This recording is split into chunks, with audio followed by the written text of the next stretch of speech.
Assalamualaikum warahmatullahi wabarakatuh. Waalaikumsalam Waalaikumsalam warahmatullahi warahmatullahi wabarakatuh. wabarakatuh. Bismillahirrahmanirrahim. Alhamdulillahirabbil alamin wa bihi nasta'in ala umurid dunya waddin. Wassalatu wassalamu ala asyrafil anbiya wal mursalin sayyidina wa maulana Muhammadin Silakan.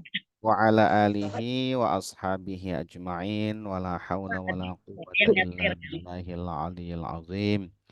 Subhanaka la ilma lana illa ma 'allamtana innaka antal alimul hakim. Allahumma anfa'na bima 'allamtana wa 'allimna ma yanfa'una wa zidna ilma.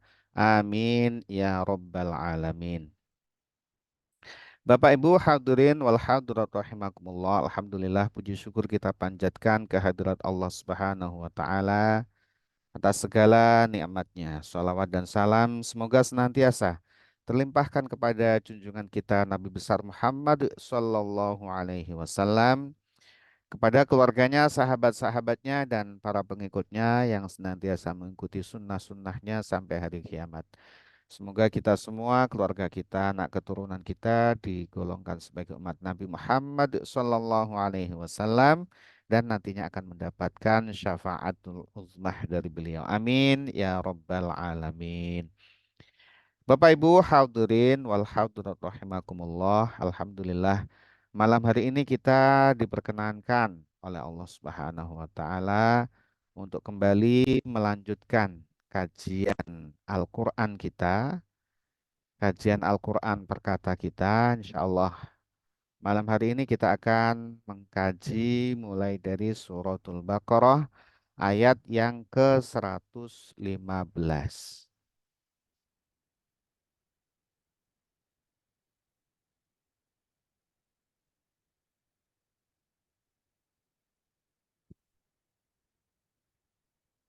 Qala Allah Ta'ala fi kitabihil karim wa huwa asdaqul qailin. A'udzu billahi minasyaitonir rajim. Bismillahirrahmanirrahim.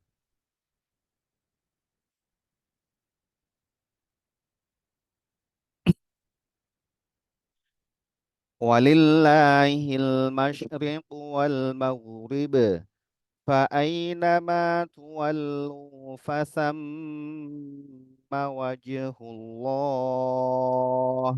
Innallaha wasi'un alim. Wa qalu ittakhadallahu waladan subhanahu bal lahu ma fis samawati wal ardi kullun lahu qanitun. Pada ayat sebelumnya Allah Subhanahu wa taala telah menerangkan kepada kita ya bagaimana Yahudi dan Nasrani saling mengolok-olok mereka. Ya, Yahudi mengolok-olok Nasrani, juga Nasrani mengolok-olok dari Yahudi. Dan itu kejadiannya di hadapannya Nabi Muhammad SAW. Nah, kemudian mereka mengklaim bahwa mereka yang benar. Yahudi salah, kata Nasrani. Nasrani juga dikatakan salah, kata Yahudi. Dan juga selain itu, orang-orang yang tidak termasuk ahlul kitab, orang-orang musyrik juga demikian. Jadi intinya adalah orang-orang itu bangga terhadap golongannya masing-masing. Mengklaim bahwa golongannya itu yang paling benar, yang lain itu salah. Maka tentu kita tidak mengikutinya, ya. Kita yakin bahwa agama kita adalah yang paling benar, dan kita ya apabila diwafatkan oleh Allah Subhanahu wa taala dalam kondisi Islam, maka pasti kita masuk surga. Pasti. Permasalahannya kan tidak bisa dipastikan kita itu sampai akhir hayat kita itu istiqomah. Nah, ini yang menjadi masalah. Ini yang kemudian tidak boleh saat ini kita bangga gitu ya. Bangga sebagaimana mereka bangga.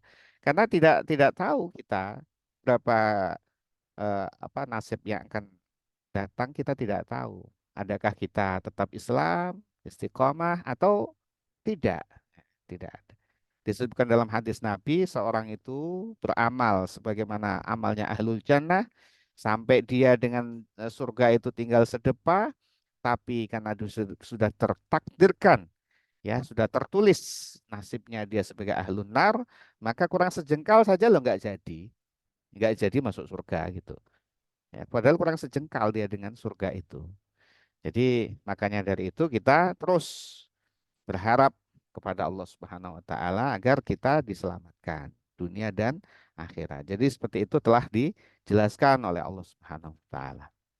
Dan kemudian orang-orang Yahudi Nasrani juga ya, mereka mengolok-olok gitu ya, mengolok-olok umat Islam ya. Salah satu hal yang diolok-olok adalah berubah-ubahnya arah kiblat.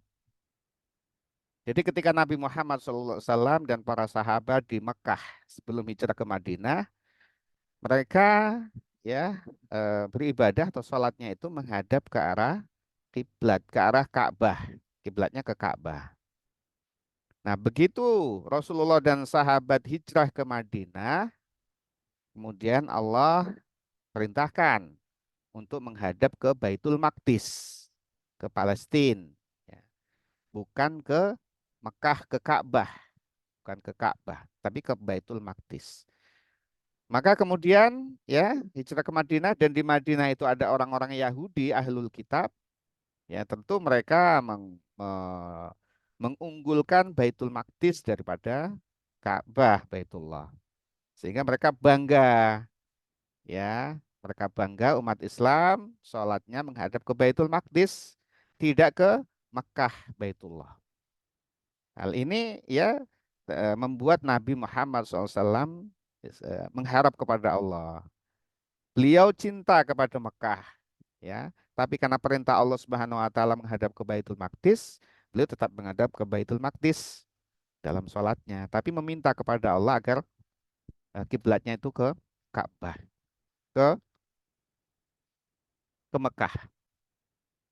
Maka setelah 16 bulan, jadi selama 16 bulan itu sholatnya menghadap ke Baitul Maqdis, kemudian Allah perintahkan ya untuk mengubah kiblatnya ke Ka'bah Baitullah. Nah, ini adalah nasakh pertama di dalam Al-Qur'an, ya. Jadi berubahnya hukum di dalam Al-Qur'an yang pertama ini adalah merubah arah kiblat itu tadi, dan ini sontak membuat orang-orang Yahudi itu menghina, ya, kemudian mengolok-olok, ini gimana berubah-berubah gitu. Arah kok di berubah-berubah begitu. Kemarin ke Ka'bah, kemudian ke Baitul Maqdis, ke tempat kami, sekarang balik lagi, itu bagaimana itu? Juga kemudian mereka menyaksikan para Nabi Muhammad SAW ketika sholat sunnah di atas kendaraan, itu sholatnya menghadap kemanapun begitu ya, menghadap ke arah hewannya yang ditunggangi itu kemanapun ya, ke Ka'bah, kemana-mana, itu tidak mengarah ke satu satu arah. Ini apa-apaan lagi nih gitu ya. Jadi hal seperti itu tuh menjadi olok-olokan orang-orang Yahudi. Maka kemudian dijawab, ya turun ayat ini. Walillahil masyriqu wal maghrib. Walillahi, dan hanya milik Allah, walillahi hanya milik Allah, hanya milik Allah semata saja. Al masyriqu arah timur, wal maghribu dan arah barat. Artinya seluruhnya milik Allah. Bahkan seluruh bumi ini milik Allah. Dengan segala arahnya milik Allah. Enggak hanya timur dan barat ini. Timur dan barat ini adalah takbir untuk menyatakan keseluruhan sebenarnya. Jadi semua bumi ini milik Allah. Arahnya pun itu semua milik Allah.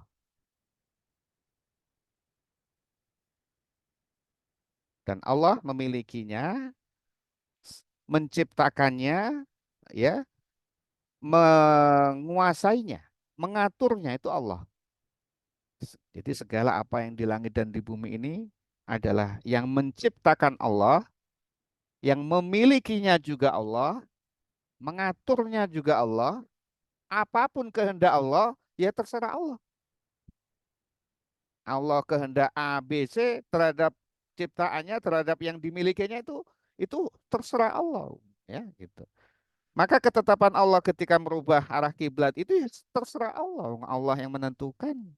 Ini perintah Allah, Allah mau menentukan sana, menentukan sini, menentukan ke Baitul Maqdis, berubah lagi ke Ka'bah, itu terserah Allah. Jadi kalau kita beribadah itu, kalau logika kita tidak sampai, jangan kemudian kita mengunggulkan logika kita. Ya. Seperti orang-orang Yahudi itu logika mana? Nggak, nggak ini, nggak masuk akal itu kata orang-orang Yahudi. Apalagi ketika sholat sunnah itu menghadap kemanapun itu kendaraannya itu. Dan padahal di sini semua yang ada di bumi ini ya itu milik Allah Subhanahu wa taala. Fa ainama tuwallu, kemanapun nih zorof makan ini fa-nya adalah fa apa istiqnaf ya memulai memulai kalimat ini fa ainama kemanapun. Maka kalau kita membaca Al-Qur'an itu kalau wakofnya di sini itu salah, itu fatal ya. Jadi termasuk juga kita mengetahui di mana tempat berhentinya itu menjadi aturan yang harus dilakukan ketika kita membaca Al-Qur'an. Ini kalau kita berhentinya wal maghribu fa'ainama, berhenti. Kemudian tuwalu ini jelas salah ya gitu ya. Jadi berhentinya ini ada tanda jim di sini, tanda wakaf, wakaf jawaz, boleh wakaf boleh tidak. Ini adalah tambahan dari para ulama ini jimnya di sini itu membantu kita. Oh berhentinya di sini saja. Ya, kalau kita berhenti di sini maka salah jadinya. Kemanapun tualu kalian menghadapkan wajahnya, menghadapkan arah ibadahnya, fasamma, maka di sanalah. Di sana sama itu menunjukkan tempat, menunjukkan kalau di sini kalian menghadap kemanapun yang kalian hadapi itu di sana itu fasamma, di sana itu wajhullah, kalian akan dapati wajahnya Allah. Ya, di sini ada apa namanya? Ada catatan kaki dari Departemen Agama ya, itu. Jadi di situ wajah Allah yang dimaksud adalah zatnya Allah atau ridhonya Allah. Karena Allah perintahkan kita menghadap kemanapun tadi, ya, itu atas perintah Allah kita lakukan, maka kita akan mendapatkan ridho Allah Subhanahu wa Ta'ala. Juga zatnya Allah Subhanahu wa Ta'ala. Ya. Allah tidak butuh tempat. Kalau dikatakan Allah di mana di bumi, bumi itu bagian yang sangat kecil dari makhluknya Allah. Jadi jangan kita batasi Allah itu. Pokoknya Allah tetapkan semua milik Allah, bumi dan semua arah ini milik Allah. Kalian hadapkan kemanapun juga, kalian akan dapatkan wajahnya Allah Subhanahu wa Ta'ala. Kalian dapatkan ridhonya Allah Subhanahu wa Ta'ala. Maka ketika sholat fardu harus menghadap kiblat, ya. Tapi kalau sholat sunnah itu bisa, ya kita sedang naik kendaraan itu bisa kemanapun arah kendaraan itu. Bahkan kalau kita sedang naik kendaraan dan saat sholat, tiba saat sholat, maka kita ya laksanakan sholat itu. Ya meskipun arah yang kita tumpangi itu tidak mengarah ke Ka'bah. Jadi kemanapun kita menghadapkan wajah kita, menghadapkan arah ibadah kita, maka kita akan jumpai Allah Subhanahu wa taala. Apalagi ditentukan Allah di Ka'bah, maka itulah yang kita lakukan. Jadi bukan berarti kita menyembah Ka'bah. Kalau kita menyembah Ka'bah, itu kata orang-orang musyrik itu ini juga orang Islam juga itu kalau sholat juga nyembah Ka'bah. Ya kita nyembah berhala, mereka menyembah Ka'bah. Bukan menyembah Ka'bah. Buktinya ketika di Madinah menghadap ke Baitul Maqdis, jadi nggak nyembah Ka'bah dong. Itu sudah runtuh itu logikanya orang-orang Yahudi dan juga orang-orang musyrik. Ya. Menyembah Allah Subhanahu wa taala, arahnya itu yang menentukan Allah Subhanahu wa taala. Dan buktinya Nabi tidak menentukan arah itu, yang menentukan Allah. Lah kenapa harus ditetapkan di situ? Yaitu ketentuan Allah Subhanahu wa taala tadi. Allah mau menetapkan kemanapun ya terserah Allah. Innallaha sungguhnya Allah wasi'un adalah zat yang maha luas. Maha luas karunianya. Ya. Maha maha pemurah itu Allah. Maha luas ini maha luas karunianya. Kepada makhluk-makhluknya diberikan ya seluruh fasilitas kehidupan di dunia ini. Itu murahnya Allah Subhanahu wa taala, luasnya karunia Allah Subhanahu wa taala. Manusia itu bisa menikmati apapun yang ada di bumi ini. Diciptakan, ditundukkan oleh Allah Subhanahu wa taala untuk manusia. Kita menghirup oksigen ya dengan mudahnya, dengan bebasnya. Ini karunia Allah luas, maha luas kepada semuanya, termasuk yang durhaka kepada Allah Subhanahu wa taala. Termasuk yang bukan Islam juga Allah luas karunianya. Allah tidak main hitung-hitungan kepada hambanya. Apa yang kita persembahkan untuk Allah sebagai seorang muslim dengan ibadah kepada Allah sangat tidak imbang dari Allah berikan kepada kita. Tidak berimbang. Apalagi ibadah kita seperti ini kan begitu. Allah berikan semua nikmat itu untuk kita. Dan kita sudah nikmati itu. Maka sering kita diingatkan akan fadzkuru ni'matallahi alaikum. Diingatkan akan nikmat-nikmat Allah agar kita bersyukur. Tapi kadang kita sering lupa ya. Kita ingatnya itu yang ada di kita yang sedikit ini padahal yang sudah diberikan Allah itu sangat sangat banyak sekali. Alimun dan juga Allah Maha mengetahui. Semua atas pengetahuan Allah Subhanahu wa taala. Tidak ada yang tersamarkan di sisi Allah Subhanahu wa taala. Waqalu dan mereka berkata, orang-orang Yahudi dan orang-orang Nasrani mereka berkata, melanjutkan itu, ittakhadallahu walada. Ittakhadallahu Allah mengangkat, Allah mengambil, Allah menjadikan walada. Itu adalah anak. Orang Yahudi mengatakan bahwa Uzair adalah anak Allah. Orang-orang Nasrani mengatakan bahwa Nabi Isa adalah anaknya Allah. Orang-orang musyrik, mereka itu qalu itu mereka semua tuh. Orang-orang musyrik mengatakan malaikat-malaikat itu anak-anaknya Allah. Jadi Allah itu punya anak gitu. Kalau orang Yahudi katakan adalah Uzair, kalau orang Nasrani mereka katakan adalah Nabi Isa. Kalau orang-orang musyrik yang bukan ahlul kitab mengatakan malaikat-malaikat itu anak-anaknya Allah. Ya, itu apa? Perkiraan-perkiraan mereka aja. Karangan-karangan mereka aja itu mengatakan seperti itu. Subhanah dibantahkan. Subhanah, maha suci Allah dengan dari yang demikian itu. Tidak layak semua itu untuk Allah Subhanahu wa taala. Kok dikatakan Allah punya anak? Untuk apa Allah mengangkat anak? Wong semua itu miliknya, semua itu adalah ciptaannya. Kok ngangkat ini anak, malaikat itu anak-anak. Sama-sama semua itu makhluknya Allah. Dan nantinya di hari kiamat semuanya akan dimatikan oleh Allah Subhanahu wa taala tanpa kecuali, tanpa kecuali. Kecuali yang dikehendaki Allah Subhanahu wa taala itu malaikat-malaikat yang pemikul aras dan seterusnya. Tapi menurut jumhur itu semua dimatikan Allah Subhanahu wa taala. Malaikat Israel pencabut nyawa juga mati. Ya, semua dimatikan Allah. Tinggal Allah saja semua tidak ada. Dan bumi seisinya digulung semua hilang, nggak ada apa-apa. Nanti sampai kemudian Allah hidupkan lagi, bangkitkan lagi di yaumil akhir, di fase kehidupan terakhir.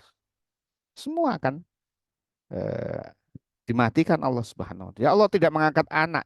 Kalau Allah mengangkat kekasih itu iya. Allah pilihkan di antara manusia-manusia itu kekasih-kekasihnya itu iya.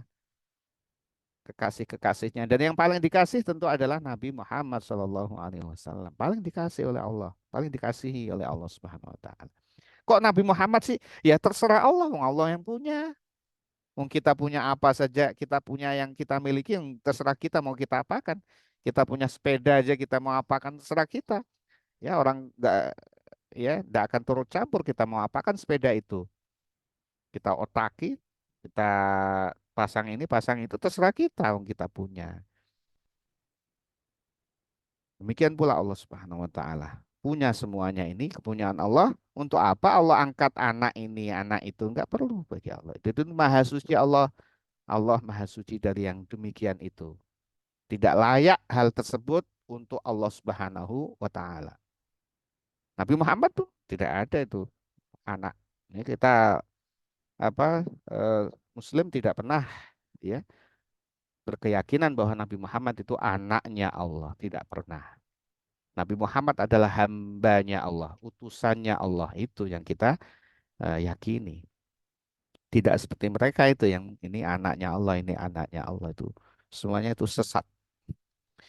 Ballahu ma fis samawati wal ard.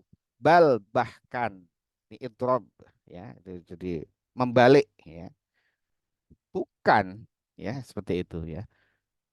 Bukan hanya itu jadi anak malaikat itu jadi anak, Nabi Isa jadi anak, bahkan lahu miliknya lah mafis samawati wal ard, apa saja yang ada di langit dan di bumi. Ini sebatas pengetahuan manusia, Bapak Ibu sekalian. Manusia taunya langit dan bumi.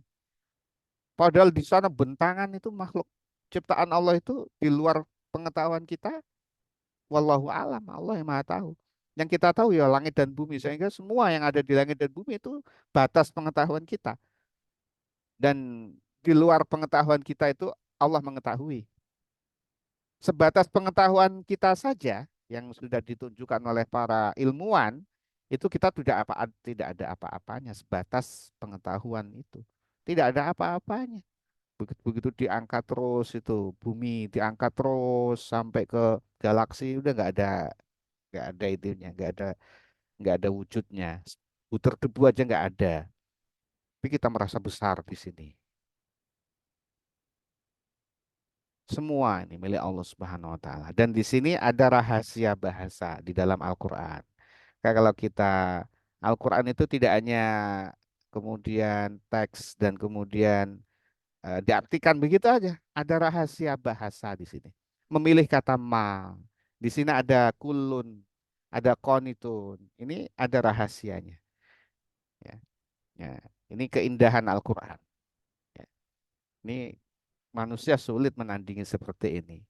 Jadi kenapa ini disebut ma fis samawati wal ard? Ma itu isim mausul.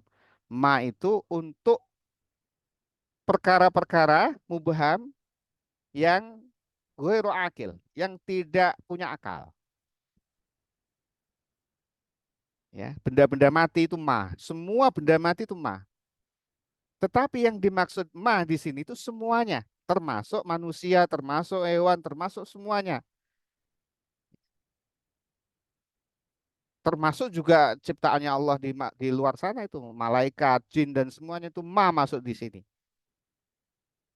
Tetapi kenapa tidak menggunakan man? Man itu untuk yang hidup, untuk yang akil, untuk berakal itu man, bukan ma.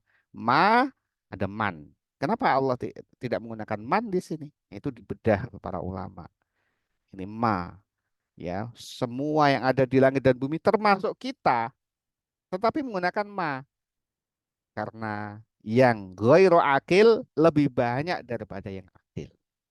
Allah ciptakan yang tidak berakal itu lebih banyak. Ya debu, butiran debu aja udah nggak bisa dihitung kita itu ya.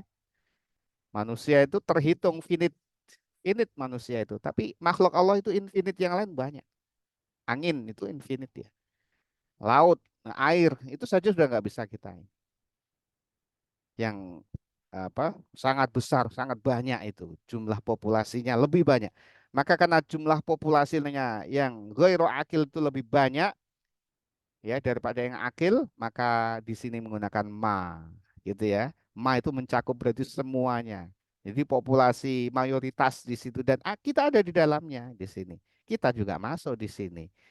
Kemudian di sini kulun lahu qanitun, rahasia bahasanya kulun semua itu satu persatu. Wah, Masya Allah. Lahu kepadanya, pada Allah Subhanahu wa Ta'ala, qanituna, semua tunduk patuh kepada Allah Subhanahu wa Ta'ala. Satu persatunya semua tunduk kepada Allah Subhanahu wa Ta'ala. Ini kenapa tidak menggunakan qanitun? Ini kulun, qanitun menggunakan jamak mudzakkar salim.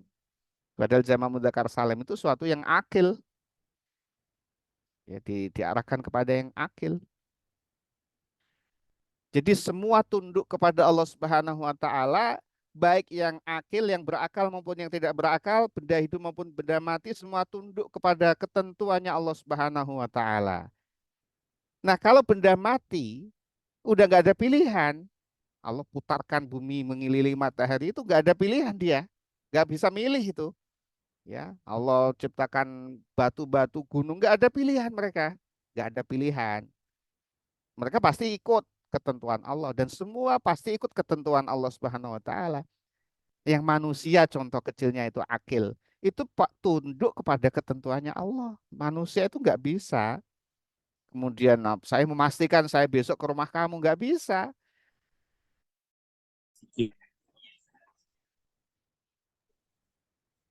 Termasuk lagi. Ya, Udah masuk lagi. tadi ini putus internet ya. Baik Bapak Ibu sekalian, nih Isya masih beberapa menit lagi. 10 menit ya. Baik, meneruskan yang tadi Bapak Ibu sekalian. Jadi tadi ini kulun lahu qanitun.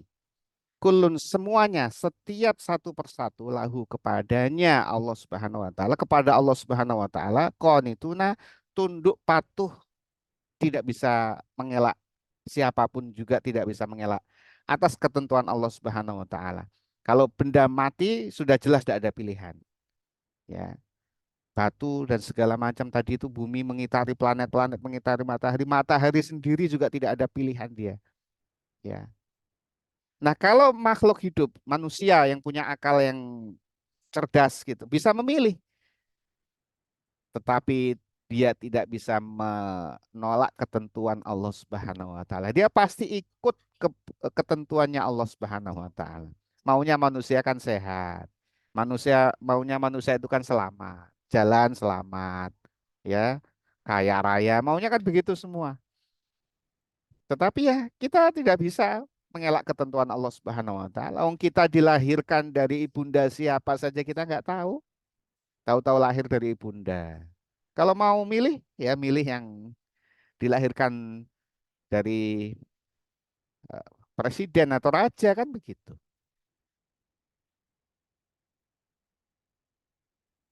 Maunya mati apa nggak bisa. Kita udah pasti akan mengikuti ketentuan Allah Subhanahu wa taala. Maka di sini yang punya pilihan saja, yang bisa memilih karena punya akal saja tunduk pada Allah Subhanahu wa taala, apalagi yang mati, benda mati. Jadi menggunakan di sini menggunakan istilah tadi itu adalah yang untuk akal. Jadi yang karena memang yang punya akal itu bisa memilih, tapi tidak bisa mengelak dari ketentuan Allah, apalagi yang tidak punya akal. Ya, benda-benda mati pasti tunduk patuh pada ketentuannya Allah Subhanahu wa taala. Ini mengukuhkan kekuasaannya Allah Subhanahu wa taala.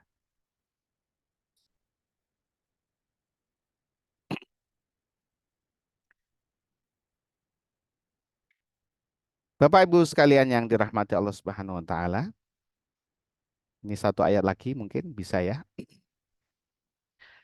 Badi'us samawati wal ard wa idza qada amran fa innama yaqulu lahu kun fayakun. Kemudian Allah terangkan lagi pada penciptaan langit dan bumi dan ketentuan-ketentuan Allah terhadap apapun. Badi'us samawati, Allah pencipta langit Badi ini, ya ini rahasia bahasa juga. Ini badi itu adalah mencipta tanpa contoh. Allah menciptakan langit tanpa contohnya ada. Sebelumnya nggak ada langit, Allah ciptakan langit ada. Jadi Allah Maha Pencipta. Kalau manusia kan meniru dulu. Ini sudah ada ditiru. Apa saja ditiru dulu baru dia mengkreasi. Kalau Allah menciptakan tanpa ada contoh itu badi. Jadi ini Allah pencipta tanpa ada contoh. Mencipta langit wal ardi dan bumi. Kemudian wa idza qadha dan apabila Allah berkehendak menetapkan amron sesuatu, ya, menetapkan sesuatu itu akan ada wujud, fa innama maka hanya yaqulu Allah Subhanahu wa taala berfirman berkata lahu kepada yang Allah kehendaki mau wujud kun jadilah fayakunu maka yang dikehendaki Allah itu akan jadi. Ini rahasia bahasa juga Bapak Ibu sekalian ini Masya Allah ya. Ini untuk menjadikan sesuatu itu Allah cukup kun. Kun ini hanya dua kali, dua kata dua kata, dua huruf, kaf dan nun. Artinya sederhana sekali dan simpel sekali ini Allah ingin mewujudkan sesuatu apapun gitu ya. Amron ini sesuatu apapun juga itu kun gitu. Jadilah fayakunu maka segera yang dikehendaki Allah itu akan jadi. Ini tentunya akan ini manusia ya. Manusia itu menginginkan apa itu prosesnya lama. Ya, ada yang cepat, ada yang lama gitu ya. Allah ciptakan apapun itu kun, menggunakan kun. Nabi Adam diciptakan Allah Subhanahu wa taala dari tanah, kemudian kun, jadilah. Dan jadinya itu sesuai kehendak Allah Subhanahu wa taala. Jadi kekuasaannya Allah Subhanahu wa taala, maha penciptanya Allah Subhanahu wa taala ini begitu dahsyat. Ya ini kemudian mengingatkan kita Bapak Ibu sekalian ya agar kita menyembah kepada Allah ini adalah zat yang betul-betul maha pencipta, maha perkasa, maha segala-galanya. Jadi yang ucapan-ucapan Yahudi Nasrani tadi itu batal semuanya ya. Wallahu a'lam bishawab. Semoga kita diberikan Allah Subhanahu wa taala kesehatan, tambahan ilmu yang bermanfaat dunia dan akhirat. Amin ya rabbal Ya Rabbal alamin. Alamin. Al-Fatihah. Amin. Nahnu syaitanir rajim. Bismillahirrahmanirrahim. Ar-Rahmanir-Rahim. Maliki yaumiddin. Iyyaka na'budu wa iyyaka Wa nasta'in. iyyaka nasta'in ihdina siratal mustaqim. Shiratal ladzina an'amta 'alaihim. Astaghfirullah dengan serakan. Mari kita tutup kajian kita ini dengan membaca doa kafaratul majelis. Bismillahirrahmanirrahim. Subhanakallahumma bihamdika. Asyhadu an la ilaha illa anta astaghfiruka wa atubu ilaik. Walafu minkum. Wassalamualaikum warahmatullahi wabarakatuh. Waalaikumsalam Warahmatullahi warahmatullahi wabarakatuh. wabarakatuh. Tersuwun Bapak Ibu. Terima kasih.